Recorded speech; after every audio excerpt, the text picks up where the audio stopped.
allegiance to the flag of the United States of America and to the republic for which it stands, one nation, under God, indivisible, with liberty and justice for all. Please call the roll. Councilmember Erby? Here. Councilmember Page? Here. Councilmember Wassinger? Here. Councilmember Gray? Present. Councilmember Dolan? Councilmember Tracus? I'm present. Councilmember Harder? Present. Mr. Chair, we have a quorum. I move for approval of the journal of the meeting of April 10th, 2018. Second. All in favor? Aye. Opposed? Motion carries. Journal's approved. We have no bid openings tonight, so we'll move to communications. Mr. Chair, there are no tax compromises or zoning matters this evening, so we'll move to road and bridge matters. Under road and bridge matters, item number 1, 6th District. Receive, file, plan specifications and detailed estimate of cost be approved, and the Director of Procurement be authorized to advertise for bids pending Federal Highway Administration authorization as requested. Second. All in favor? Aye. Opposed? Motion carries. Moving on to other communications, item number 1, 1st District. Receive, file, and the agreement be approved as recommended. Second. All in favor? Aye. Opposed? Motion carries. Item number 2, 6th District. Receive, file, and the agreement be approved as recommended. Second. All in favor? Aye. Opposed? Motion carries. Item number 3, 6th District. Receive, file, and the County Councilor be directed to prepare the appropriate legislation. So ordered. Item number 4, 3rd District. Hold on the order of business, please. So ordered. Item number 5. Receive, file, and County Council be directed to prepare the appropriate legislation. Same motion through item number 7. Item number 8, 5th District. Receive, file, and the county council be directed to prepare the appropriate legislation. So ordered. Item number 9, 6th District. Receive, file, and the County Councilor be directed to prepare the appropriate legislation. So ordered. Item number 10, 7th District. Receive, file, and the county councilor be directed to prepare the appropriate legislation. So ordered. Item number 11. Receive and file, same motion through item number 12.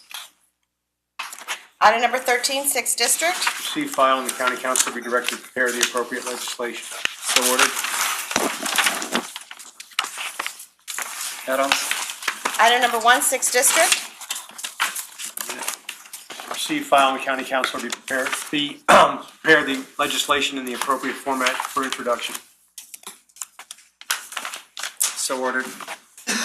Item number 2, 3rd District. Same motion. So ordered.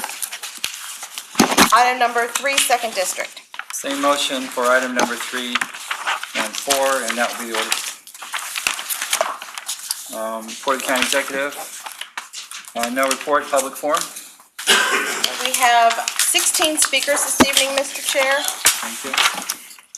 First speaker this evening is Lynn LeBeau. Please approach the podium when your name's called and give us your name and address for the record. And please try and keep your comments to 3 minutes.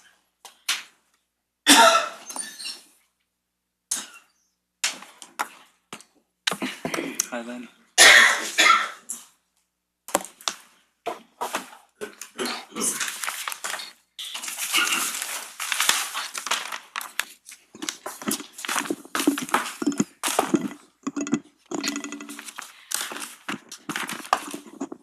This is in relation to local and state government. Hi, my name is Lynn from the unincorporated St. Louis County.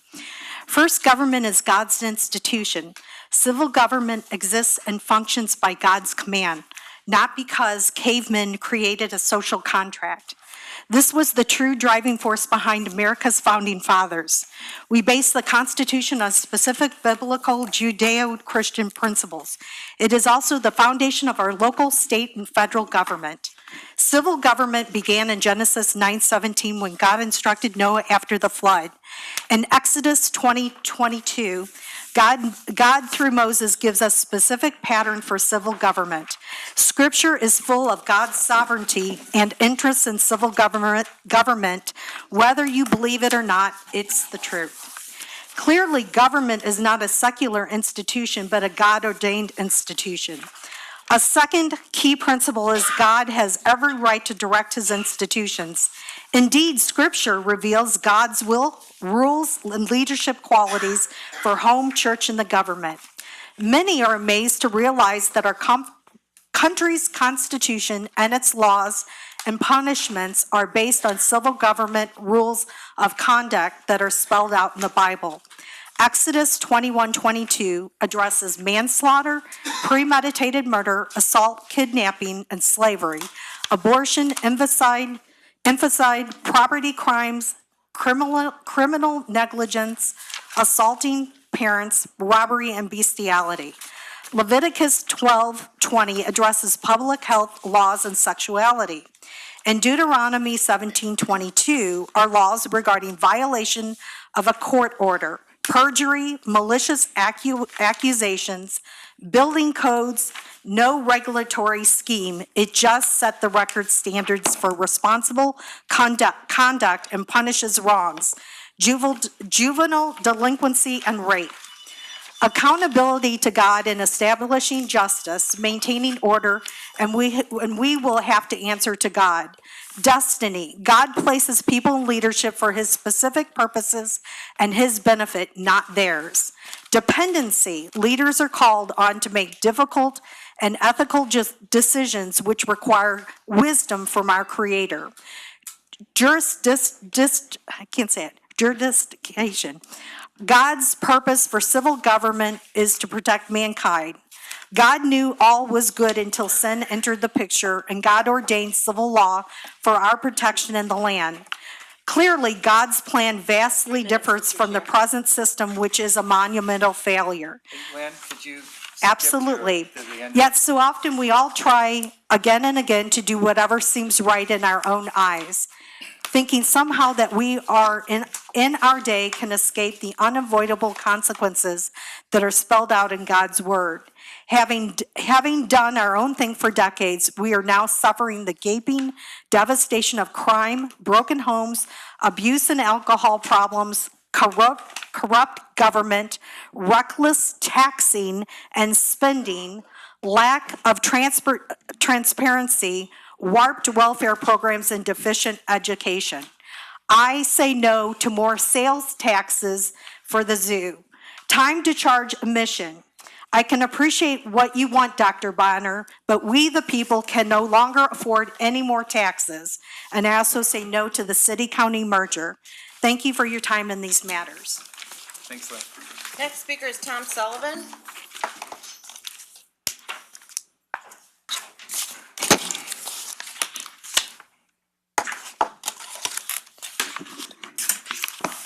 Mr. Chairman, I'm again urging the council to not put the sales tax for the St. Louis Zoo on the ballot. A convincing argument has yet to be made that tax is needed.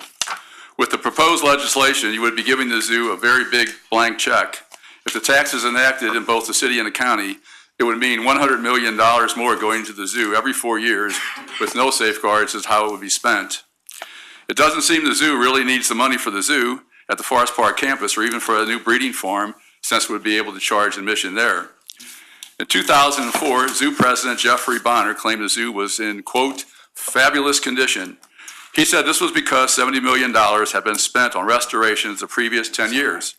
In his presentation last week to the council, it was shown the zoo spent $44.1 million on major infrastructure between 2008 and 2017.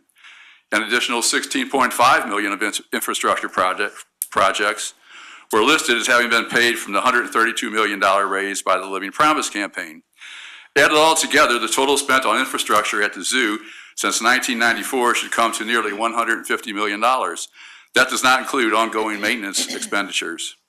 Yet now we are to believe the zoo has problems and taxpayers should give it a 100% increase in tax dollars, even though half the zoo visitors are from out of the area.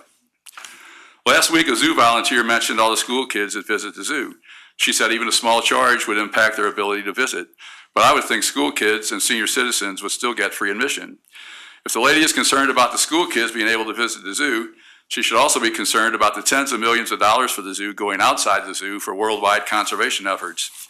In a 2004 article in the Post-Dispatch titled, St. Louis Zoo Goes Global, it began, the St. Louis Zoo has spent 10 years and $70 million restoring its home in Forest Park. Now it wants to help restore the planet. Today, the zoo will announce a major conservation initiative that will put zoo scientists and resources in 12 troubled habitats across the globe. No one bothered to ask taxpayers if they want to sign on to the lofty and expensive goal of saving the planet. Yet that's where a lot of the zoo resources have been directed in recent years. At the same time, it's being said that $50 million or more of restoration work is needed at the zoo. St. Louis and St. Louis County taxpayers have supported the zoo for many years and will continue to do so. The amount of revenue goes up nearly every year. They should not be asked for additional funding. Thank you, Mr. Chairman. Thanks, Tom. Next speaker is Dan Hyatt.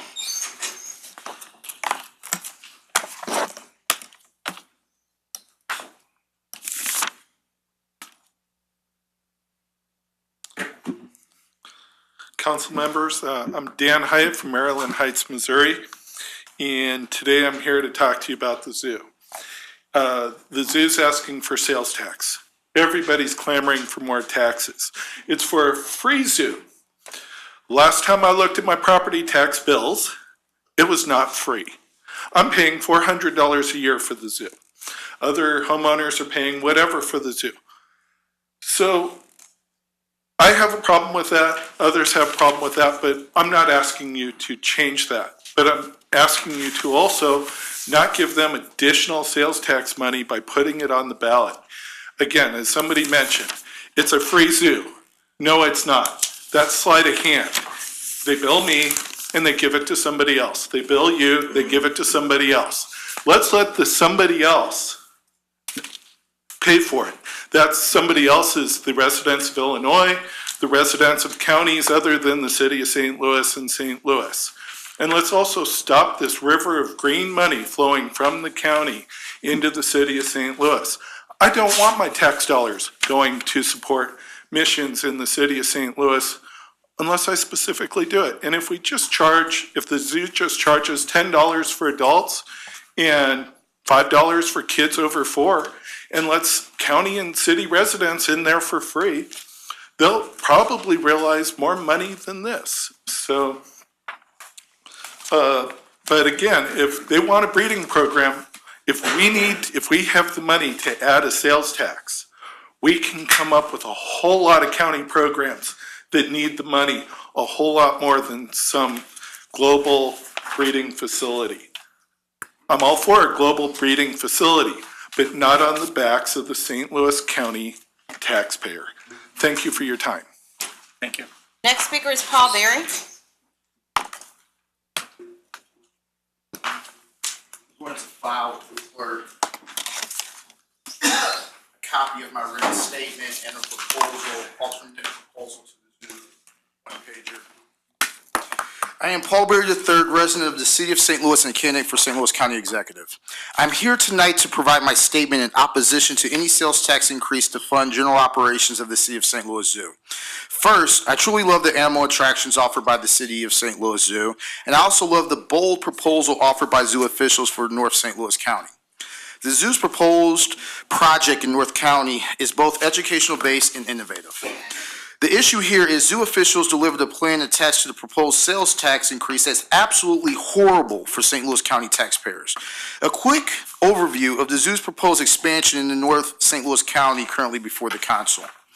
The proposed zoo sales tax doubles the current St. Louis County taxpayer commitment to zoo operators and will give zoo officials an additional $20 million each year of St. Louis County taxpayer funds. The yearly operating expenses of the proposed North County Zoo attraction is about $8 million. So if St. Louis County passes the proposed zoo sales tax, $8 million will go towards the proposed North County Zoo attraction, and $12 million will go to the City of St. Louis attraction or whatever the zoo officials want. Really? So $12 million per year in St. Louis County taxpayer funds will leave St. Louis County just for the pleasure of zoo officials being willing to operate the proposed North County Zoo attraction that we as St. Louis County taxpayers are paying for in the first place. If I took this deal to a VC or a bank, they wouldn't even validate my parking on the way out.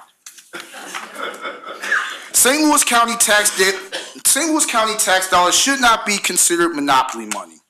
Don't forget The proposal before this council wants to charge North St. Louis County kids $15 just to enter the proposed North County Zoo. Meanwhile, you want to charge nothing for the Zoo City attraction. This is an unfair deal for St. Louis County, and I will seek our Missouri General Assembly to change the law that supports the city zoo not charging their patrons. I'm tired of them utilizing that as an excuse. They have not looked to lobby for it or change it, but now they want to say they're beholden to it.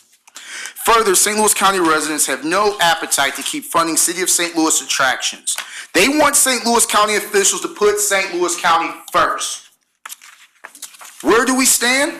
First, I want the type of zoo attraction proposed by zoo officials in North St. Louis County. Rochelle Walton Gray can tell you that we need that type of development there, and I think that all of us agree that this is a legacy type of project.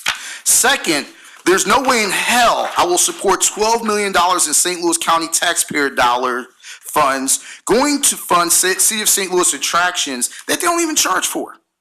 Third, St. Louis County taxpayer dollars should be utilized as a last result. Now, going away from my remarks, I'll be very brief.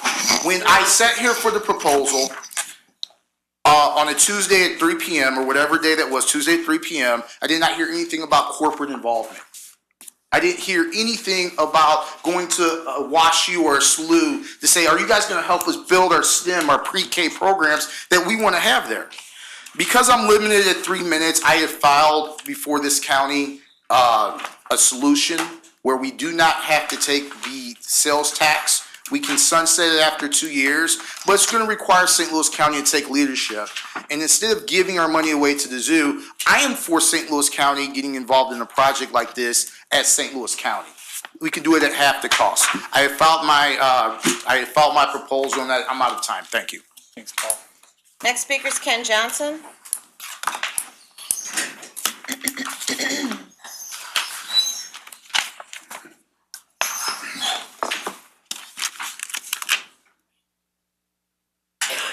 Good evening. My name is Kenneth A. Johnson. I'm a resident of Chesterfield, Missouri, St. Louis County. I'm retired president and CEO of AAA Missouri.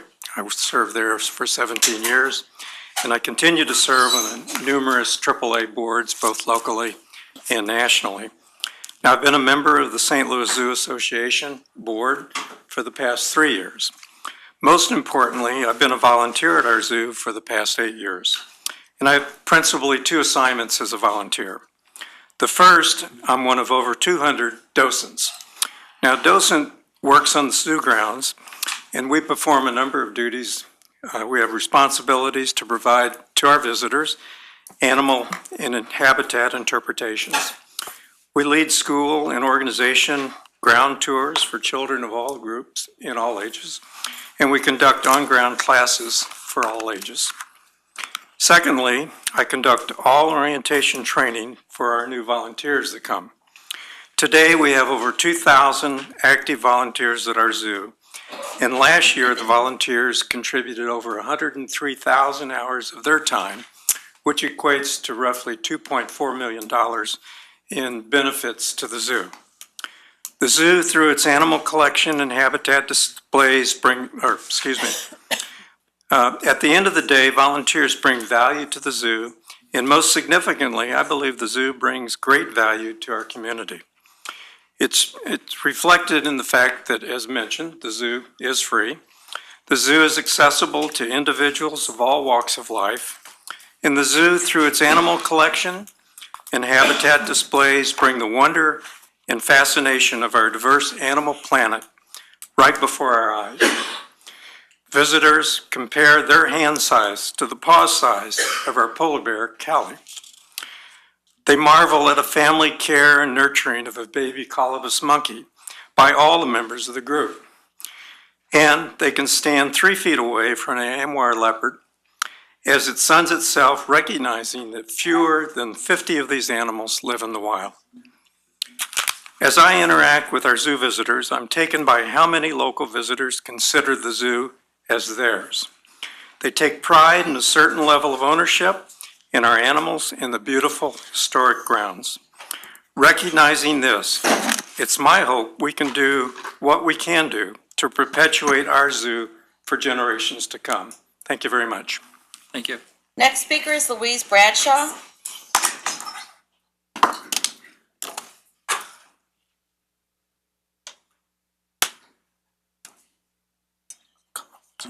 Good evening, council members. I'm Louise Bradshaw. I'm the Director of Education at the St. Louis Zoo. And I'm a Kirkwood resident for over 20 years, and I've worked at the zoo for over 30.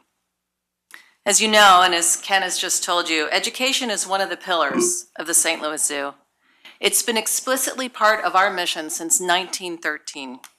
Zoo educators and volunteers like Ken teach 1.7 million people annually, whether that's school groups visiting the zoo on a field trip, or Boys and Girl Scouts spending an overnight at the zoo, to families meeting a zoo educator that visits their local library or community center. Of our group programs at the zoo, and that's scouts, schools, and others, 43% are from St. Louis County. And 47% of the individuals who take zoo education programs are residents of St. Louis County. We are also growing young people at the zoo through our award-winning nature-based preschool, where 3 to 5-year-olds have their first school experience at the St. Louis Zoo. They're part of our zoo community every single day. They make enrichment for the zoo animals, and they learn about lions and elephants and animals all around the world from the real deal. We grow teens as well through our Teen Volunteer Leadership Program. Over the past several decades, I've witnessed so many of these sometimes awkward 15-year-olds lead one of our signature conservation programs, Bite of Bags, which asks people to use reusable shopping bags.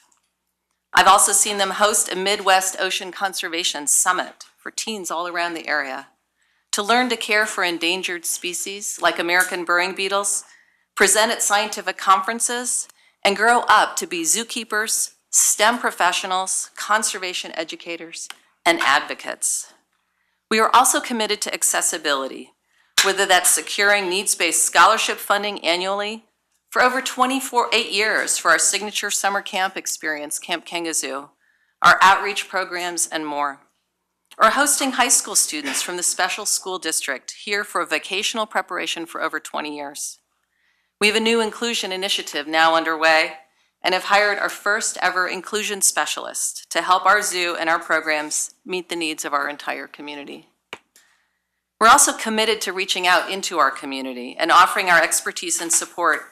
Zoo scientists and educators are working with Little Creek Nature Center, an outdoor natural classroom that is part of the Ferguson-Florissant School District, one of our many school district partners, to train teachers and high school students to use STEM skills to track box turtles and monitor frog populations locally. We're very excited to continue working with our colleagues in North County, and now that we're likely to be next door neighbors, to meet and discuss ways to deepen our relationships and make a difference for the future of people and our planet. Thank you. Thank you. Next speaker is Terry Pellick.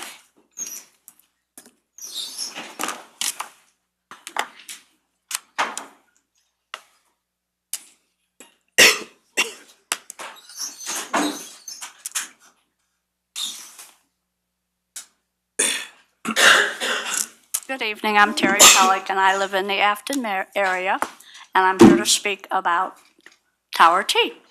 I live very close, about 1 block away. I pass by there every single day, sometimes very slowly, so I get to observe all the activities at Tower T.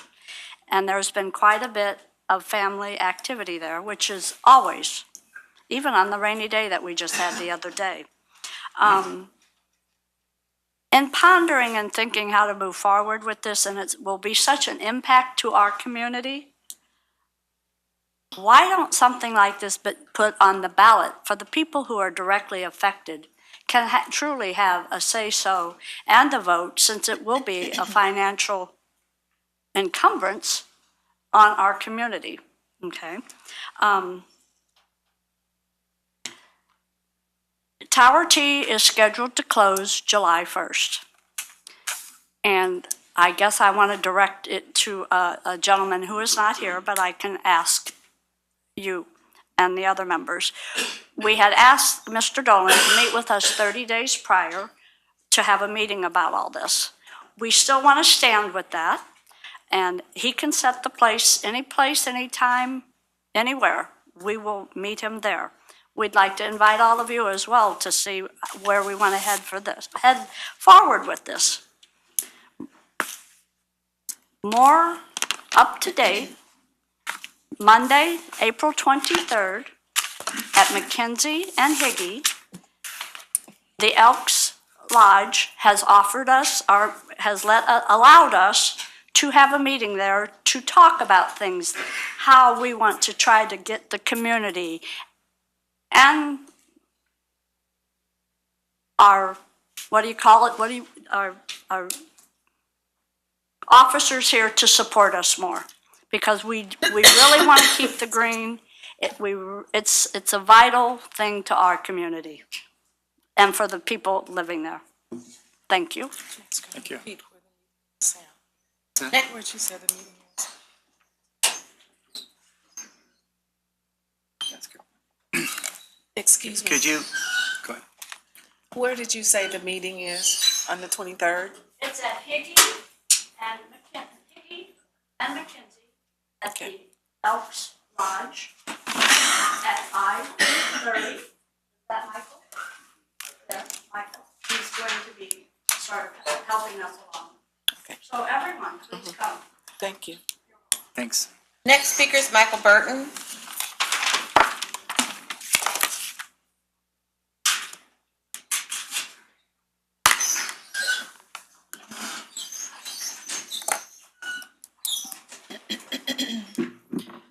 Thank you all. Thank you, Mr. Chairman.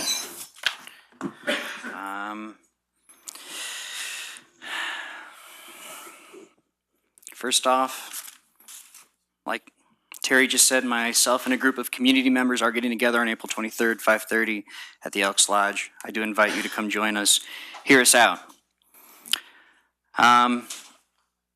Is it not true that Councilman Dolan of the 5th District could come out and say, there is virtually no proposal that I would sign off on because Tower T is too important to the community and to my constituents?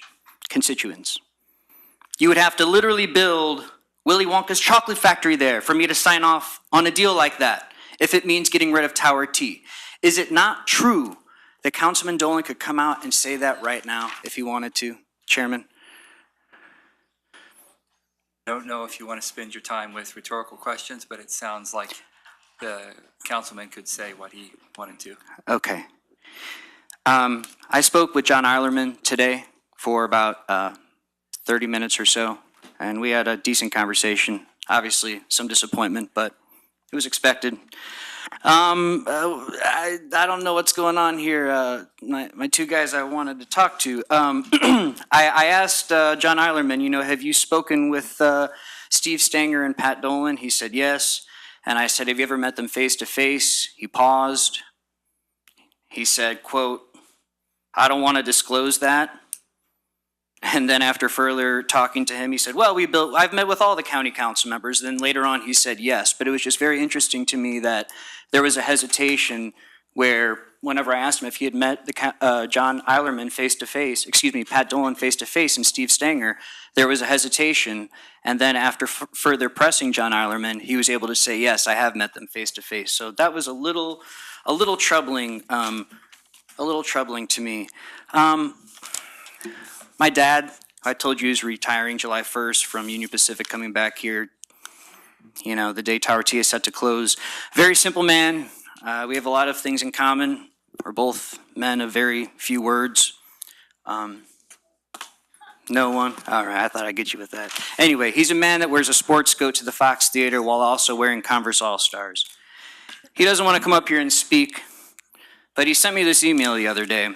And he is a man of very few words, and I encourage you to listen to this email. Definition, this is the subject. Definition of the word arbor, Latin for tree. How ironic and insane that McBride Bear's plan to build new houses in Afton, known as the arbors at Tower T, will indeed destroy the arbors at Tower T. Not only the plan sucks, but the name of the plan sucks. Would people really want to be reminded of what good times and beautiful trees were lost? I think not. Thank you, Mr. Chairman. Thanks, Michael. Next speaker is Ben Ukatel.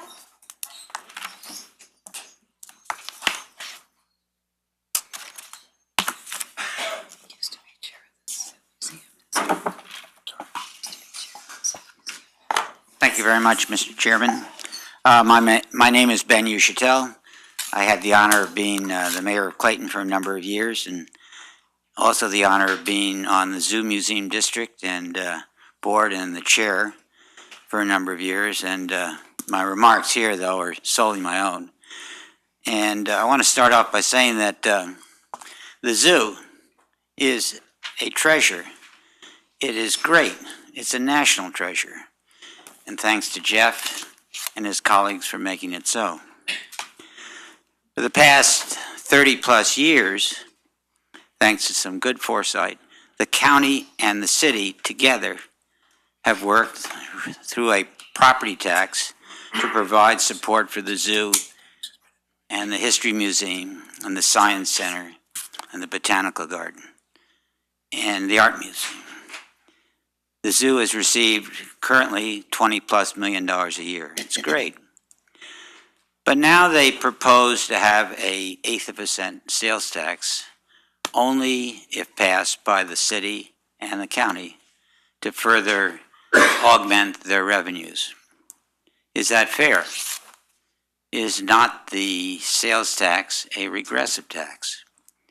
Is not it a fact that currently in many places in the city and the county, the sales tax is approaching 10% and 11%. That's a lot, the total sales tax. It says in the statute that the zoo will be forever free. That's true, it's forever free for everybody except residents of the city and the county. And we pay through our property tax, and I'm happy to do so. The question is whether there should be a further sales tax for their needs or there should be some other way of obtaining that necessary funds. And it's my belief, and I've gone back and forth with Jeff on this a number of times, that an admission charge, a reasonable admission charge to non-city, non-county people makes sense.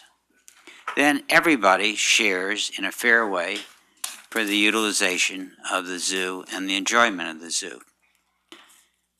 It would generate, I did a report on this, it would generate $9 to $10 million a year minimum net for the zoo.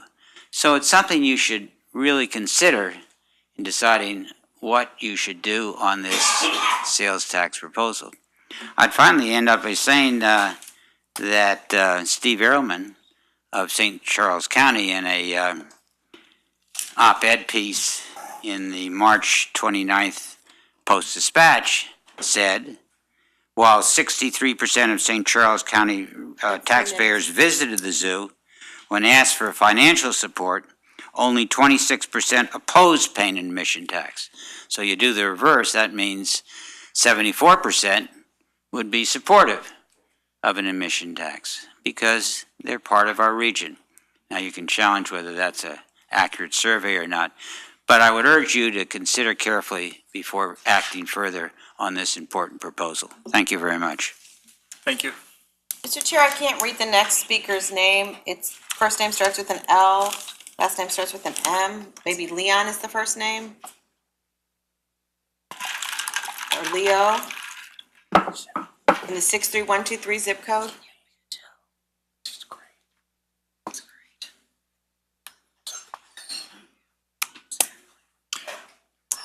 Let's go to the next. Okay, now go to the next speaker is Jennifer Bird.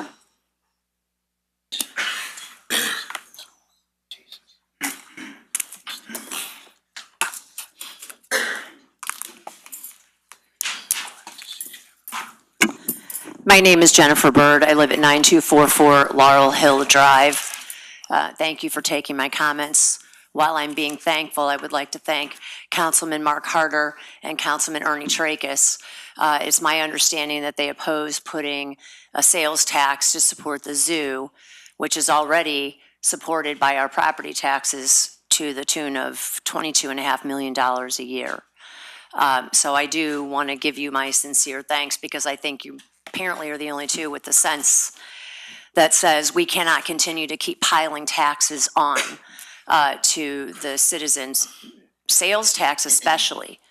I mean, what do poor and elderly, disabled, the people that are living on a lower fixed income, where do they go for relief? Because when the young mother buys diapers, they're subjected to tax. We just had Prop P tax. Now we're going to have probably Prop Z. I don't know what they're going to call it.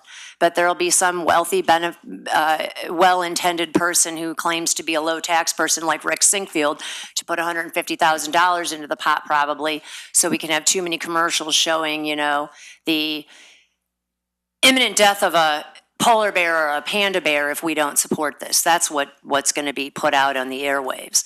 And that's what people will probably succumb to is the emotional pleas that will come out of these commercials for this. It's a slush fund to me because to generate the tax that's going to generate $25 million a year and the original ask or the claim for the need to develop this property, which by the way, I'm hearing a lot of wild statements about the property being overpaid.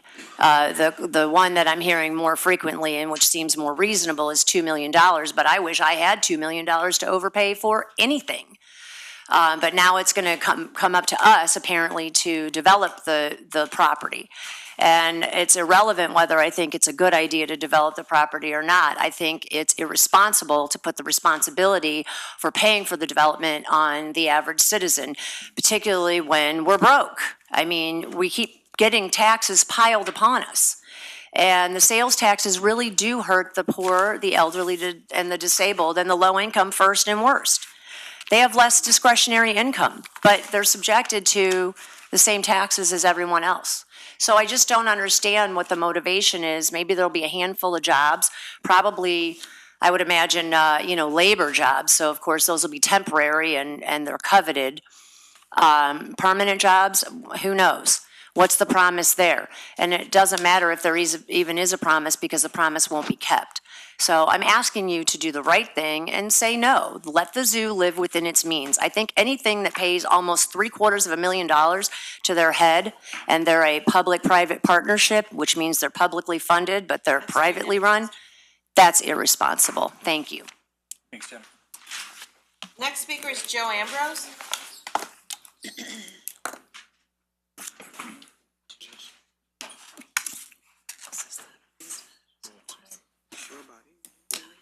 Good evening, I'm Joe Ambrose, a resident of St. Louis County and the president of the St. Louis Zoo Association.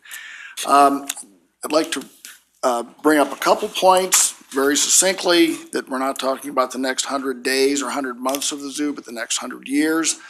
The leadership that we had 100 years ago that gave us our zoo that we know today is what we're looking for now to give us and future generations the same zoo and a better zoo as we go forward. The question has come up about charging admission. We did have a study performed that showed that we'd essentially be trading dollars. We'd lose about 1 million people a year in visitorship.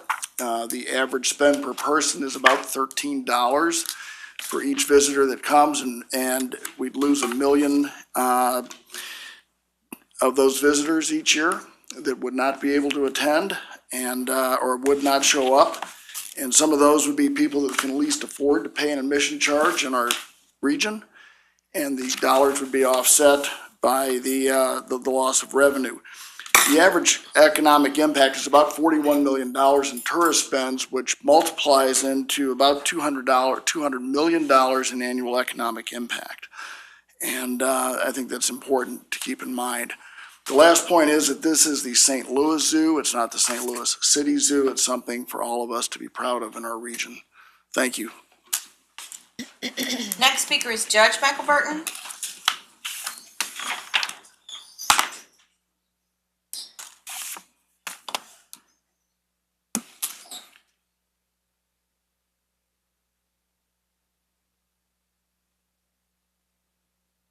Good evening, everyone. Apparently, I'm the second Michael Burton for the night. I am a proud tree-loving, arbor-loving resident of Webster Groves, and I have the privilege of being a judge across the street. I, right now, am in charge of all of our domestic violence courts, as well as our treatment courts. I'm here really to talk to you about the need for raises for corrections case managers across the street for our justice services folks. Right now, they're the ones that are responsible for the incredible programs that include Choices, electronic home detention, the pretrial programs. The last two programs are ones that are absolutely essential for domestic violence cases. I can tell you on countless occasions how those programs have ensured the safety of many of our victims of horrible domestic abuse in this county. But what I really want to talk to you about is the Choices program, because my experience with the Choices program is that it is the place of last resort for folks that I don't want to see go to the penitentiary, that are suffering from horrible addictions, that don't need to be incarcerated any more than is necessary, that have horrible addictions and just can't do anything else without some significant structure in their lives. What I'm seeing in our treatment courts is a group of individuals that I see on a regular basis. Unlike my other cases in which I used to put someone on probation, I don't ever really see these folks again unless there's a problem. But with the folks in our treatment court, I see them on a weekly basis. I see the ones that are struggling, and because our program is so successful, we usually can move people on from one phase to the next. The problem are those individuals that just can't be in a position to handle any kind of program without some significant structure. And what I've seen are individuals that have finally gotten to that point where they're violating the conditions. They're just going back to using their controlled substances because of their addiction. And I see complete destroyed individuals that are finally put into this Choices program.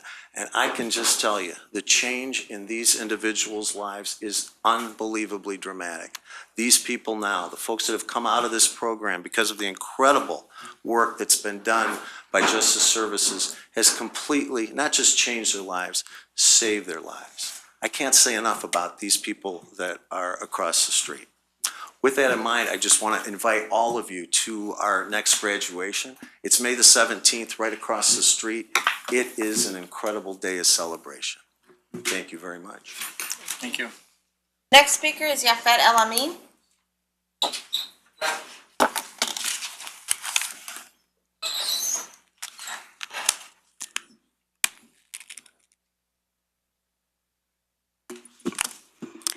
Good evening, council persons and chairman of the board. My name is Yafet El Amin, the executive director of MoCan Construction and Contractors Assistance Center.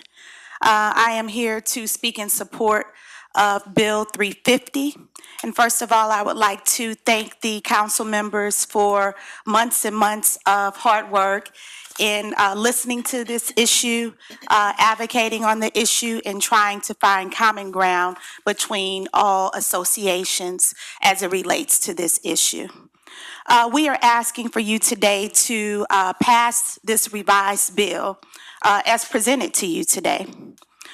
Over the last few months, you've heard testimony from various entities and organizations, including the St. Louis Airport Authority Disadvantaged Business Director, Mrs. Amber Gooding, as well as Brian Holscher, the president of MSD. Much of those comments were about our opportunities to really learn from the experience of those programs and understand what they did right and what they did wrong over the years as they have implemented their MBE programs. What this means today is that St. Louis County has the benefit of learning from the experiences of others and being able to do it and do it right, coming right out the gate. Being able to get a good start and a fast track in ensuring that your program is successful. This breaks down to 3 issues that I believe are the current differences between the minority organization advocates as well as the Association of General Contractors. Comes down to the MWBE utilization plan and whether the county will allow for companies to come in without identifying who they will use on their projects. We are asking for you to have companies, when they come forward, just as they know the cost of their bid, the type of quality labor that they will use, the type of materials and supplies that they will use, that they also understand who and what minority companies and women companies that they will be using, and not allow for them to have a 72-hour delay in time, which will provide opportunities for them to lower the bids on those companies. This also comes down to workforce and whether the county will today allow for its residents an opportunity to work on its projects. You do have a documentation from the NAACP that talks about executive orders that were passed for St. Louis County several years ago that have not been challenged by the Association of General Contractors. Thus, we are confident in the ability for the county to continue to move forward in having these diversity policies in place. Also in 2011, the city of St. Louis passed its first workforce ordinance.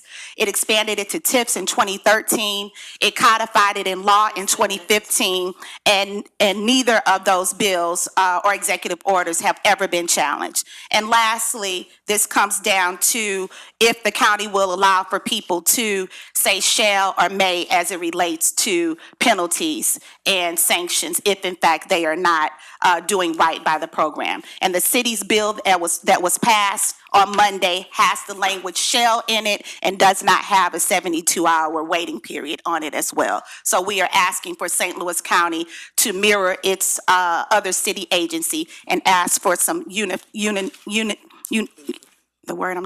ask for some collaboration and unity with St. Louis City on this bill. Thank you. May I ask you a question? Yes. What was the vote in the city on that bill?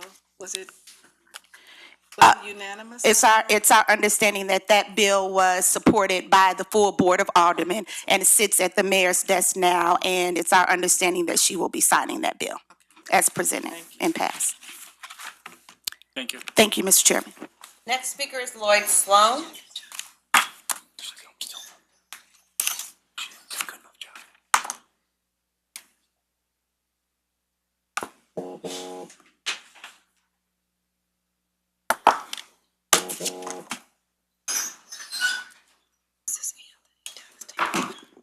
Evening. My name is Lloyd Sloan. I live in unincorporated St. Louis West County. I represent an organization called No Mo Sales Tax. I'm a founder of that organization about 6 or 7 years ago. So I guess, I'm here to speak on, Bill 66. I believe the sponsor, I want to make sure I get that name right, is Walton Gray. Are you Walton Gray? No. No. I want to make sure. Who is Walton Gray? You are Walton Gray. I apologize. Excuse me. I'm sorry. That's why you got to get the names and the faces, attach them. As you expect, No Mo Sales Tax founded, we don't want sales taxes. Our vision very different, I'm sure, from St. Louis County. We hate sales taxes because they are regressive, because they force businesses into being tax collectors, which is an introduction to fascism, frankly. That's how you get business and government partnerships, which is what Mussolini had in mind.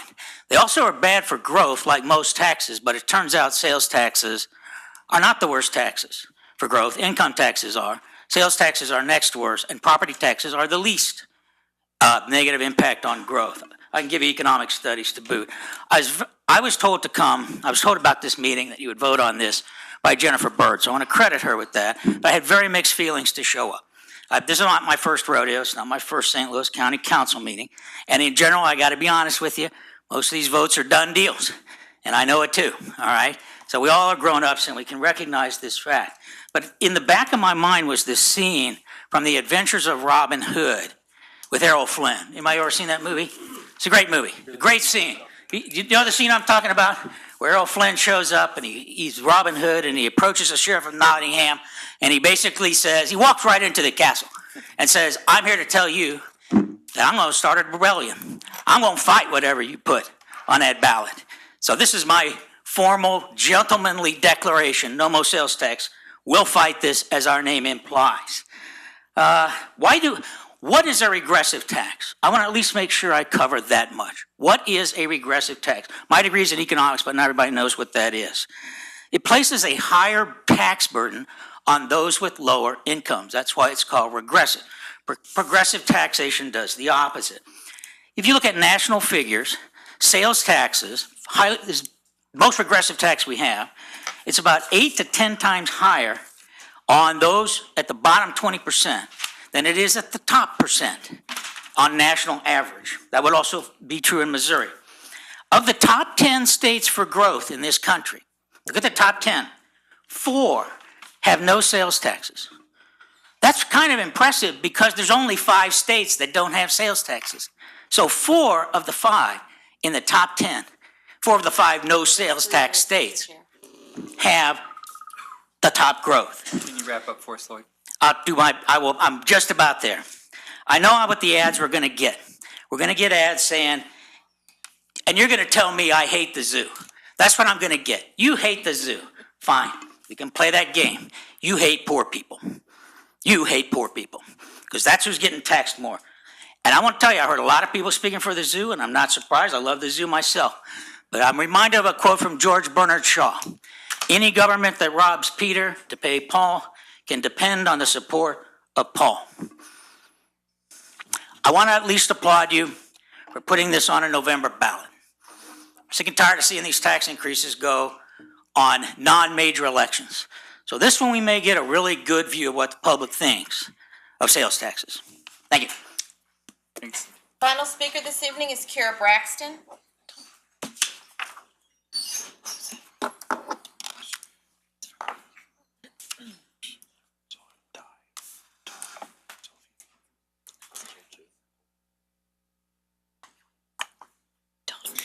Good evening, everyone.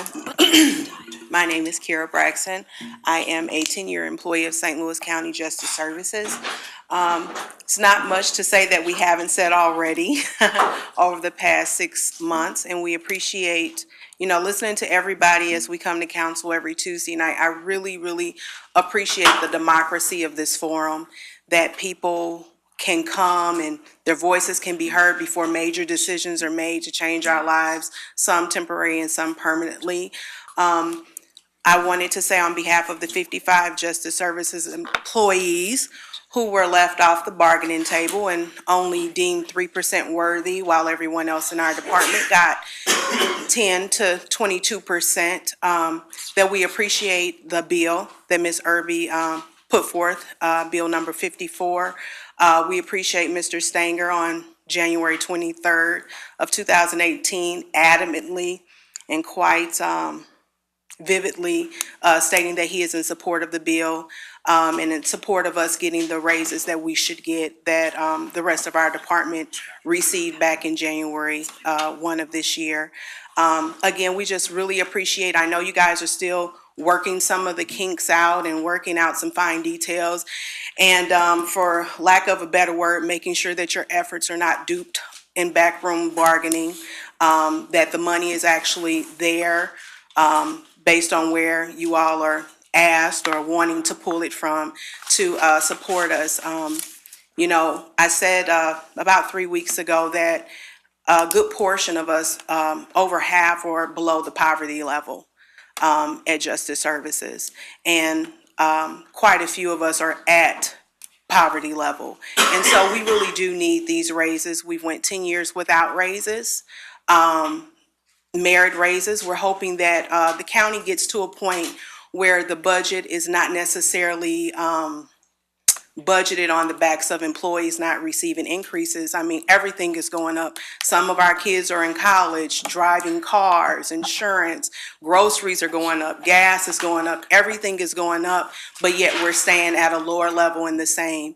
Private sector is making way more money with some of the same jobs that we make here at Justice Services. And again, I just appreciate this council's effort in hearing our concerns and addressing our concerns. Thank you. Thanks. No more speakers, Mr. Chair.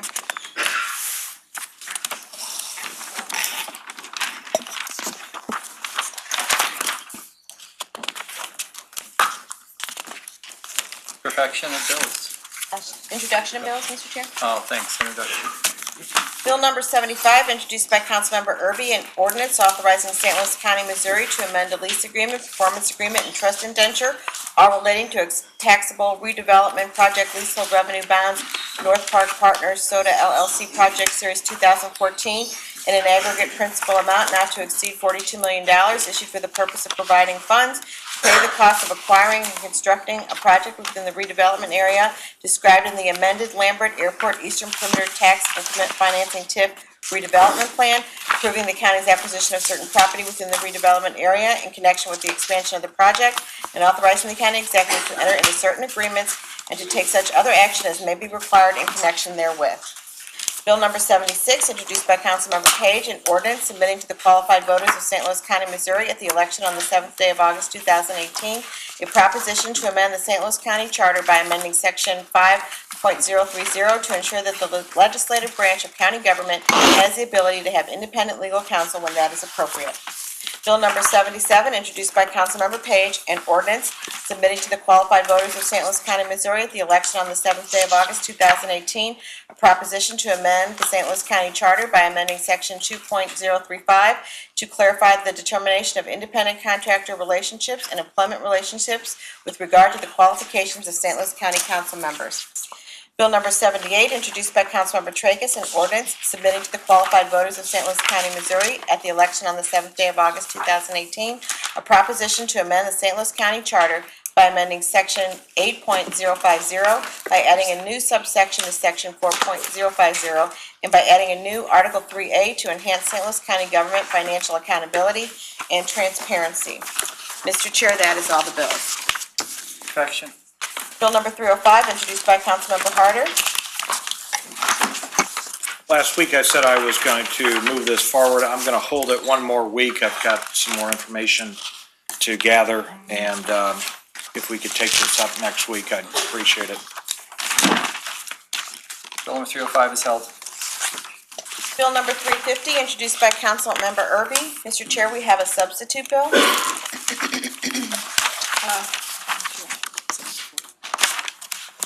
I'm gonna make a statement before you read. Before you read that, Jen, this is the bill for the minority participation. I would just like to say that we plan to move forward with it tonight to perfect it. But that's not saying that we are not still taking a consideration of some of the things that, concerns that the other council members may have.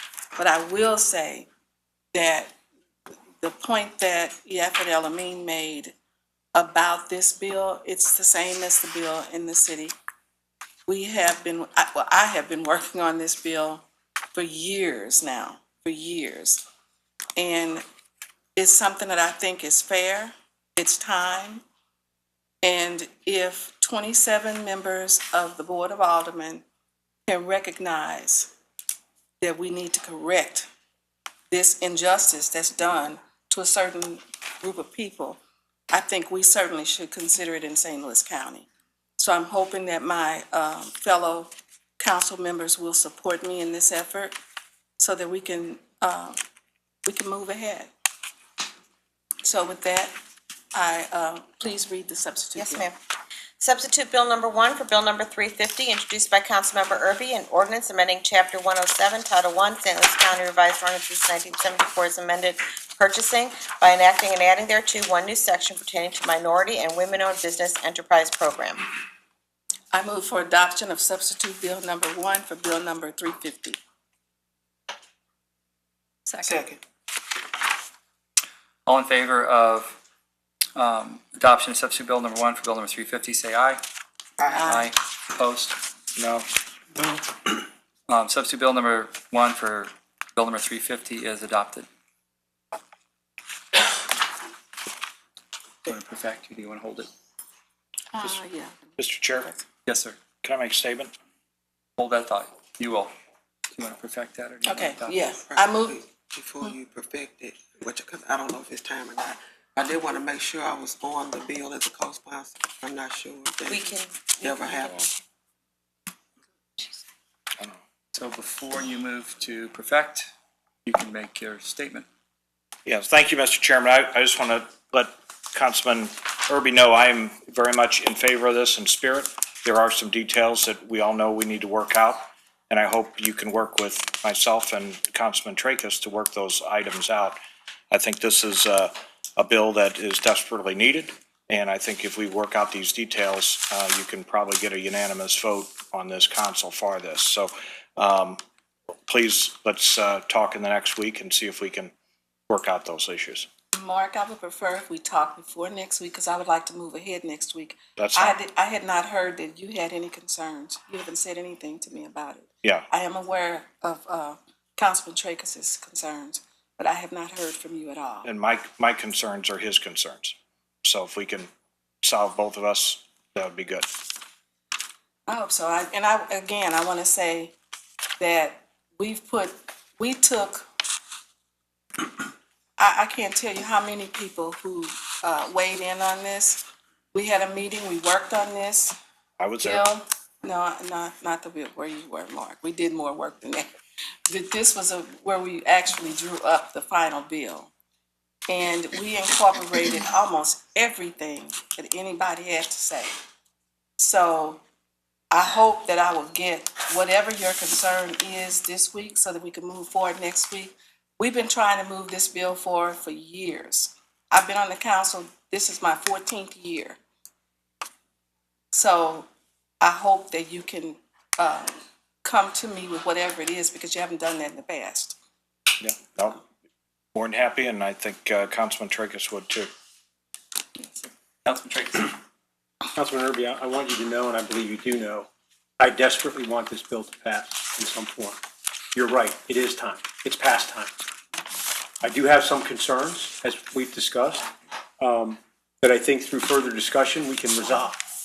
For instance, Section 10, the inability of the Division of Purchasing to have any discretion on whether or not to bar a developer or a general contractor from public works contracts or TIF projects.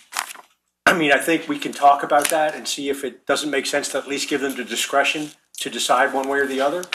And there are other elements we've talked about, but I just want you to know, I'm not set in stone on anything. I just want to dialogue with you, and I'm happy to do it this week so you can move next week. I think, didn't you and I talk about giving the discretion to the purchasing Well, department? I think the current bill still uses the mandatory word shall, which removes discretion, and as opposed to may. But we can talk about that. But I think Mr. Hart and myself are both anxious to work with you to get past this impasse and give you our support. And I commend you for your steadfast and resolute effort to get this done. Thank you. Again, I hope to talk to you before Yes, you know, I'll the make week is out myself so that available. we can move ahead with it next Tuesday. That would be my goal. Mr. Chair, should I read the bill for perfection, or? Yeah, I move to perfect substitute bill number 1 for bill number 350. I just have to read the bill. Oh, I'm sorry, go ahead. Substitute bill number 1 for bill number 350, introduced by council members Erby and Walton Gray. I move to perfect substitute bill number 1 for bill number 350.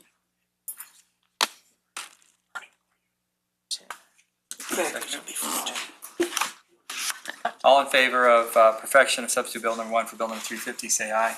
Aye. Opposed? No. Motion carries. Substitute bill number 1 for bill number 350 is perfected. Bill number 32, introduced by Councilmember Page. Please hold on the order of business, same motion for bills 32, 33, 34, 35. And they will be held. Bill number 44, introduced by Councilmember Erby for Councilmember Page. Please hold on the order of business, bill number 44 is held. Bill number 54, introduced by Councilmember Erby. Please hold on the order of business. Bill number 54 is held. Bill number 66, introduced by Councilmember Walton Gray. Yes, I'm going to move to perfect it. Couple of things, want to make sure that the co-sponsor is on the bill. Thank you, Pat Dolan. Secondly, if this, I would not submit this if it was not going to a vote of the people. I would not just propose a tax on my own or as the council. But this is going to a vote on the ballot. And if people don't want the tax, then they will vote against it. For me, the issue is I have residents who don't want to pay an entry fee into the zoo. They can't afford it. Then I have those, well, I don't really have, no one has said to me they don't want the tax, but I've heard you guys say you don't want it. So, that's my dilemma, but all I can do is put it to the vote of the people and let them make the decision. So I move for perfection of Bill number 66. Second. Can we get a roll call? Roll call is granted. Motion is to perfect Bill number 66. Roll call. Councilmember Erby? I agree with Councilmember Gray. I have so many mixed feelings about this. When I first heard about it, I was so excited and thought that this would just be a great idea, but I've done polling everywhere I go. On Facebook, we had a group of the Deltas here a sorority last week, and there must have been, 60 of them. And I asked them, and it was I've been kind of getting, I guess about even. And so, therefore, now I'm a little bit concerned, but I feel that, as the gentleman stated, it would be on the November ballot. If we put it on the ballot, we let the voters decide. It's a difficult decision for me because I'm getting mixed feelings, and I don't particularly like the fact that we have to tax a sales tax, because we just did the one with property. Some places are over 10%. 10 cents. So I think that putting it on the ballot is the fair thing to do. So with that, I vote aye. Councilmember Page? Well, I appreciate the arguments on both sides of this. I recognize everyone is sincere and in their beliefs, but I do believe that the zoo deserves to have a vote in St. Louis County on their proposal, and I vote aye. Councilmember Wassinger? I want to thank everybody for coming and offering their opinions this evening. There's a lot of time left between now and November for the public to be educated on the proposal. The public is the one who will ultimately make this decision as to whether or not they want to be taxed. The zoo brought forth a legitimate proposal, I think, for us to consider as to whether or not it's valid to go to the voters of St. Louis County. They've put in a tremendous amount of work, not only at this local level, but also at the state legislature. The legislature overwhelmingly supported putting this on the ballot, and it's for these reasons that I'm going to vote aye in support of allowing the voters of St. Louis County to make this decision. Councilmember Gray? I vote aye. Councilmember Dolan? Councilmember Tracus? Mr. Chair, as everyone knows, I'm a great believer in our Republican, small r, form of democracy, and within it, the people's right to govern. So I'm a proponent of making sure that county residents have a voice. At the same time, as an elected member of this council, I have a fiduciary duty to act as a guardian of the constituents' interests and resources. There is no doubt that the St. Louis Zoo is an asset or a treasure. That is not the question before us. The question is, should the zoo continue to receive significant funding on the backs of St. Louis County taxpayers? While the current tax may have been a good idea decades ago, I think the time has come for the zoo to charge admission, not increase an already burdensome tax. There are too many infrastructure needs, too many roads in St. Louis County that are in despicable and desperate need of repair and maintenance. The sales tax, in addition to being regressive, is already too high, increasing the already serious challenges retail businesses are facing from internet sales alone. So in good conscience, I cannot support this tax, and I vote no. Councilmember Harder? I would also like to echo what Councilman Tracus has said and add to that from the standpoint of, I think other means have to be exhausted first before a tax like this is to be put on the residents of St. Louis County. I think the time has come that others share in our burden of this zoo, either through a tax on equal tax or at least an admission fee to outside patrons or outside residents in the area. I think the idea of a free zoo was great years ago, but I think nothing's free when you're trying to maintain the standards that they have maintained, which is good. And I love the zoo too, and my kids love the zoo. But I think we need to look for alternative sources before we put a regressive tax on our citizens. So I vote no. Mr. Chair, on the motion for perfection of Bill number 66, there are 4 ayes, 2 noes, and 1 absent. Bill number 66 is perfected. Okay. Yes. I need to go back to bill number 54.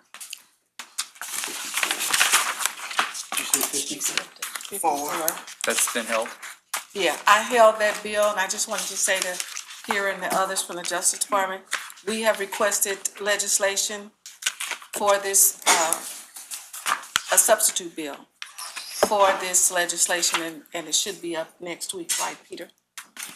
Certainly. Okay. Next item. Bill number 71, introduced by Councilmember Tracus. Move to perfect Bill number 71, please. Second. All in favor? Aye. Opposed? Motion carries. Bill number 71 is perfected. Bill number 72, introduced by Councilmember Page. Move to perfect Bill number 72. Second. All in favor? Aye. Opposed? Motion carries. Bill number 72 is perfected. Bill number 73, introduced by Councilmember Page. Move to perfect Bill number 73. Second. All in favor? Aye. Opposed? Motion carries. Bill number 73 is perfected. Bill number 74, introduced by Councilmember Page. Move to hold Bill number 74. We're going to study this a little bit more. Bill number 74 is held.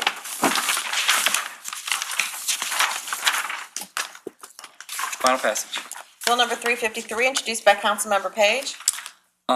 Move to hold Bill number 353. Bill 353 is held.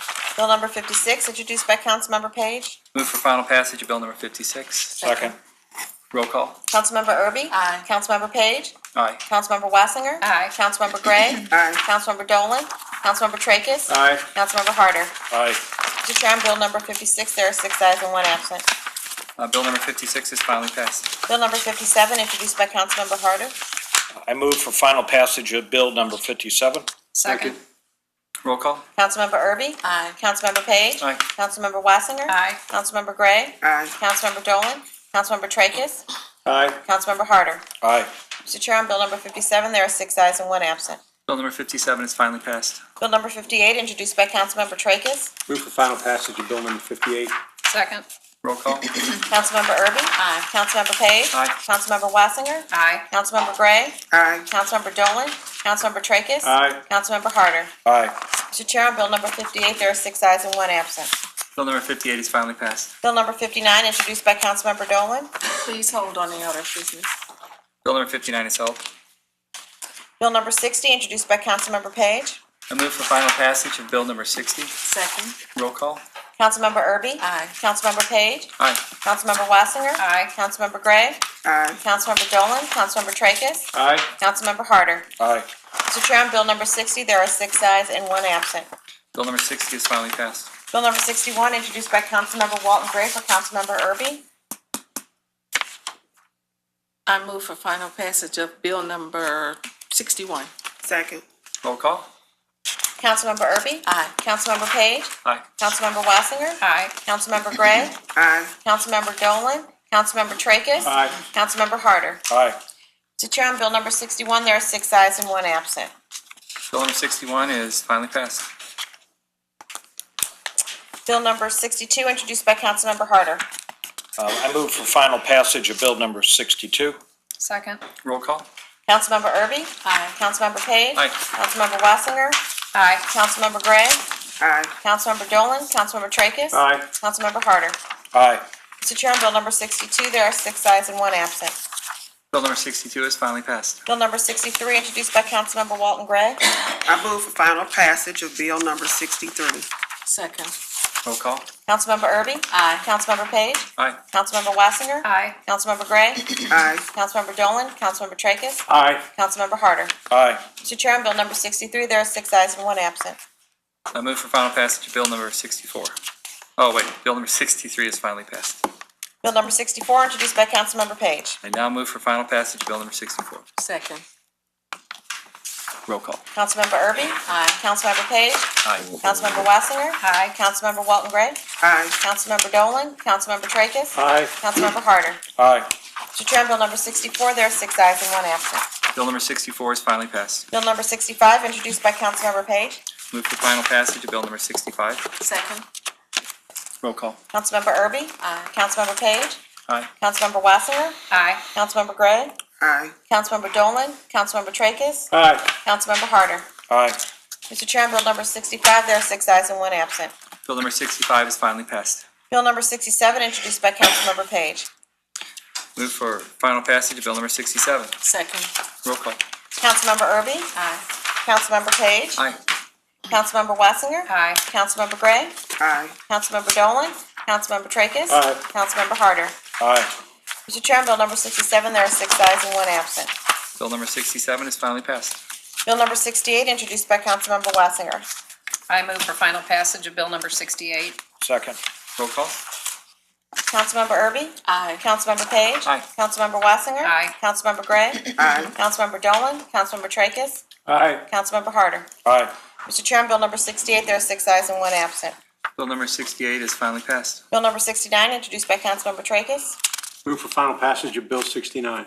Second. Roll call. Councilmember Erby? Aye. Councilmember Page?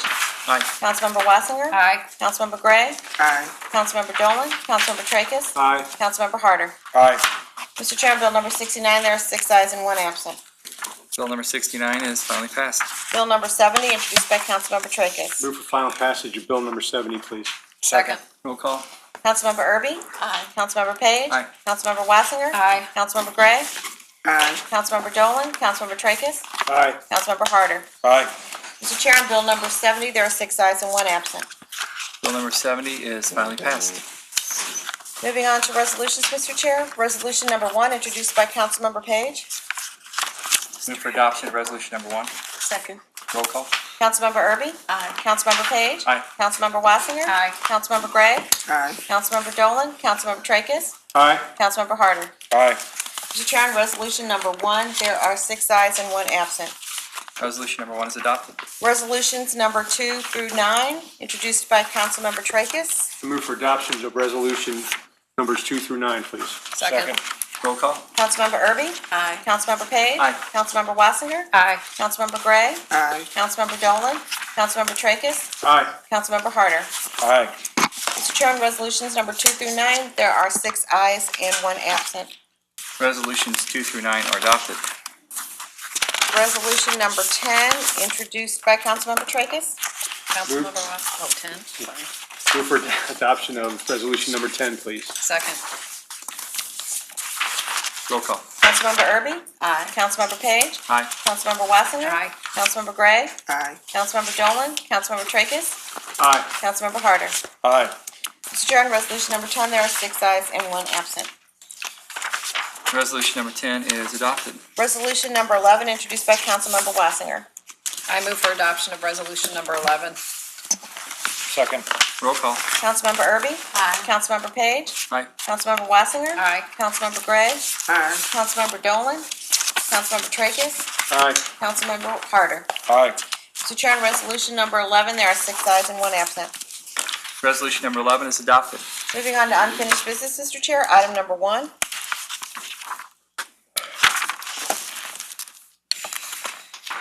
Hold on the order of business, same motion through item number 4, and that will be the order. Item number 5, 6th District. I'm sorry,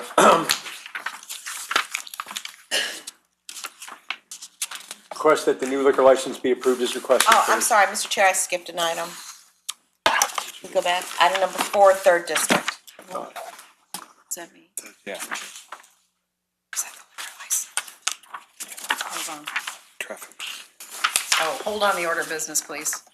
Item number 4 be held. Item number 5, 6th District. Request that the new liquor license be approved as requested. Second. All in favor? Aye. Opposed? Motion carries. Item number 6. Hold on the order of business. And that will be the order. We will be having a hearing on this next week. And we will notice that tomorrow or the next day. Probably Tuesday, probably 4. Don't know yet. And moving on to new business, Mr. Chair, we have 5 prepared orders this evening. I move for adoption of orders number 1 through 5. Second. All in favor of adoption orders 1 through 5? Say aye. Aye. Opposed? Motion carries. Orders 1 through 5 are adopted. Comments by any council members? Nope. Mr. Chairman, I was notified in the course of this meeting this evening that former First Lady Barbara Bush has died, and I'd like to have a moment of silence for our former First Lady.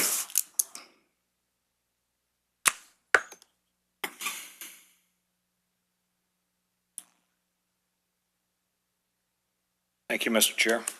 I move to adjourn. Second. All in favor? Aye. Opposed? We're adjourned. Thank you. You keep on.